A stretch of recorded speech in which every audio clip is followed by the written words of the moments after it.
தினம் ஒரு மதிப்பெண் டாபிக்ல தமிழ்நாடு அட்மினிஸ்ட்ரேட்டிவ் சப்ஜெக்ட்ல நீங்க என்ன கொஸ்டின் பார்க்க போறோம்னா the total percentage of reservation given in Tamil Nadu.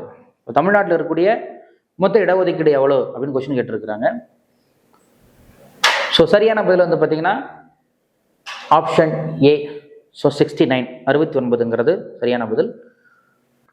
So 69% அப்படிங்கிறது 9th ஷெடியூலில் 1991 to 96 இந்த பீரியட்ல சீஃப் மினிஸ்டர் இருந்த செல்வி ஜெயலலிதா அவர்கள் என்ன பண்றாங்கன்னா 9th ஷெடியூல்ல கொண்டு போயிட்டு இது வைக்கிறாங்க.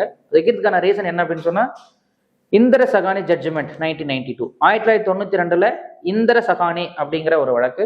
இந்த வழக்கு என்ன சொல்லுது அப்படின்னு சொன்னா ஸோ ரிசர்வேஷன் அப்படிங்கிறது 49.5% இதை பிரீச் பண்ணக்கூடாது அப்படின்னு சொல்லியிருக்கிறாங்க.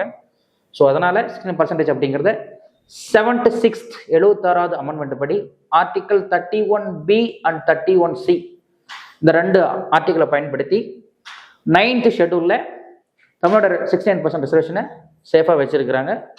ஸோ தமிழ்நாட்டில் இருக்கிற தற்போதைய இடஒதுக்கீடு அப்படிங்கிறது எவ்வளோ அப்படின்னு சொன்னால் 69% இடஒதுக்கீடு நம்ம நடைமுறையில் இருந்து 67 கிடையாது, 68 கிடையாது, 70 கிடையாது.